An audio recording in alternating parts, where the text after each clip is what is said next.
Hello guys, it's Hussein here. In this video I want to share with you how to check copyright strikes on YouTube. Here is two kinds of copyrights. One is copyright infringement, where you have taken someone else's content in your video. Number two is community guideline strikes, where you have violated the community guidelines policy. So how do we check our copyright strikes or community guidelines?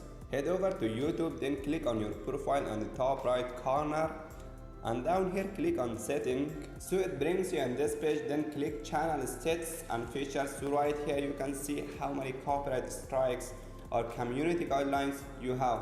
See right here I have 0 copyright strikes and also I have 0 community guidelines. But what happens if you got 3 copyright strikes or community guidelines? Your channel will be removed by YouTube. If you are not sure about your content, always upload your video as private or unlisted.